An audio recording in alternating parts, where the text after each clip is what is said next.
ವೈದಿಕ ಜ್ಯೋತಿಷ್ಯ ಶಾಸ್ತ್ರದ ಪ್ರಕಾರ ನವಗ್ರಹಗಳ ನಿರಂತರ ಚಲನೆ ಮತ್ತು ಅವುಗಳ ಸ್ಥಾನ ಪಲ್ಲಟ ಮಾನವ ಜೀವನದ ಮೇಲೆ ಆಳವಾದ ಪರಿಣಾಮವನ್ನು ಬೀರುತ್ತೆ. ಗ್ರಹಗಳ ಗೋಚರ ಫಲ ಕೆಲವೊಮ್ಮೆ ಅದೃಷ್ಟವನ್ನು ತಂದರೆ ಇನ್ನು ಕೆಲವು ರಾಶಿಗಳಿಗೆ ಸವಾಲುಗಳನ್ನು ತಂದೊಡ್ಡುತ್ತೆ.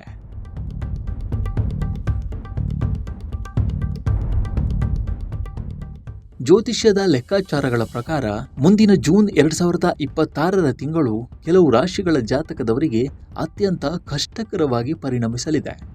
ಪ್ರಮುಖ ಗ್ರಹಗಳ ಅಶುಭ ಸ್ಥಾನಗಳು ಮತ್ತು ವಕ್ರ ದೃಷ್ಟಿಯಿಂದಾಗಿ ವಿಶೇಷವಾಗಿ ವೃಶ್ಚಿಕ ರಾಶಿಯವರು ಸೇರಿದಂತೆ ಒಟ್ಟು 5 ರಾಶಿಗಳ ಮೇಲೆ ನಕಾರಾತ್ಮಕ ಪ್ರಭಾವ ಹೆಚ್ಚಿರಲಿದೆ.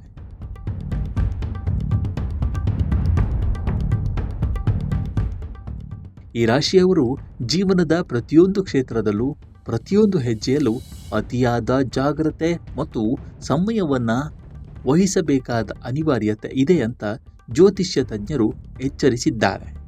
ಈ ರಾಶಿಯವರಿಗೆ ಜೂನ್ ತಿಂಗಳು ಭಾರಿ ಏರಿಳಿತಗಳಿಂದ ಕೂಡಿರಲಿದೆ. ಗ್ರಹಚಾರದ ಅಶುಭ ಫಲದಿಂದಾಗಿ ವೃತ್ತಿ ಜೀವನದಲ್ಲಿ ನಿರೀಕ್ಷಿತ ಯಶಸ್ಸು ಸಿಗದೆ ಹತಾಶೆ ಮೂಡಬಹುದು. ಮೇಲಾಧಿಕಾರಿಗಳೊಂದಿಗೆ ಭಿನ್ನಾಭಿಪ್ರಾಯ ಅಥವಾ ಉದ್ಯೋಗ ಕಳೆದುಕೊಳ್ಳುವ ಭೀತಿಯು ಎದುರಾಗಬಹುದು. ಆರ್ಥಿಕ ನಷ್ಟದ ಸಾಧ್ಯತೆಗಳು ಹೆಚ್ಚಿರುವುದರಿಂದ ಯಾವುದೇ ರೀತಿಯ ದೊಡ್ಡ ಹೂಡಿಕೆ ಅಥವಾ ಹೊಸ ವ್ಯವಹಾರಗಳನ್ನು ಪ್ರಾರಂಭಿಸುವುದು ಈ ಸಮಯದಲ್ಲಿ ಸೂಕ್ತವಲ್ಲ.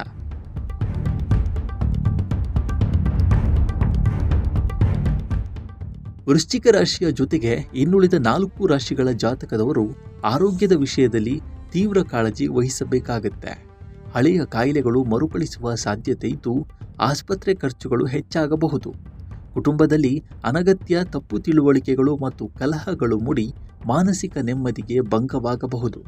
ಶತ್ರುಗಳ ಕಾಟ ಮತ್ತು ಗುಪ್ತ ತಂತ್ರಗಳ ಬಗ್ಗೆ ಎಚ್ಚರಿಕೆಯಿಂದ ಇರಬೇಕಾಗತ್ತೆ.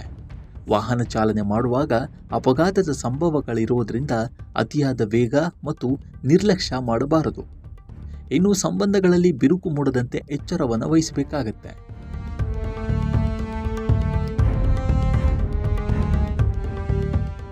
ಅನಗತ್ಯ ಖರ್ಚುಗಳಿಗೆ ಕಡಿವಾಣ ಹಾಕುವುದು ಒಳ್ಳೆಯದು. ಜ್ಯೋತಿಷ್ಯ ಶಾಸ್ತ್ರವು ಸಮಸ್ಯೆಗಳ ಮುನ್ಸೂಚನೆಯನ್ನು ನೀಡುತ್ತೆ, ಹಾಗೆ ಅದಕ್ಕೆ ಪರಿಹಾರೋಪಾಯವನ್ನು ಸೂಚಿಸುತ್ತೆ. ಈ ಕಠಿಣ ಗ್ರಹಚಾರದ ಅವಧಿಯಲ್ಲಿ ಭಯಪಡುವ ಅಗತ್ಯ ಇಲ್ಲ. ಬದಲಿಗೆ ಧೈರ್ಯ ಮತ್ತು ಸಂಯಮದಿಂದ ಪರಿಸ್ಥಿತಿಯನ್ನು ಎದುರಿಸಬೇಕು.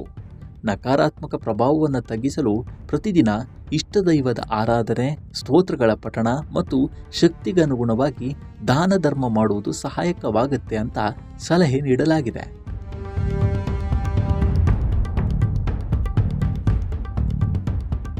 ಈ 5 ರಾಶಿಯವರು ಯಾವುದೇ ಕಾರಣಕ್ಕೂ ಆತಂಕ ಪಡುವ ಅಗತ್ಯವಿಲ್ಲ. ಗ್ರಹಗಳ ಸಂಚಾರವು ಕೇವಲ ತಾತ್ಕಾಲಿಕವಾಗಿದ್ದು ಇದು ಜೀವನದ ಒಂದು ಭಾಗ ಅಷ್ಟೇ. ಈ ಸವಾಲಿನ ಅವಧಿಯನ್ನು ಬುದ್ಧಿವಂತಿಕೆಯಿಂದ ದಾಟಲು ಕೆಲವು ಸರಳ ಪರಿಹಾರಗಳನ್ನು ಅನುಸರಿಸುವುದು ಬಹಳ ಮುಖ್ಯ.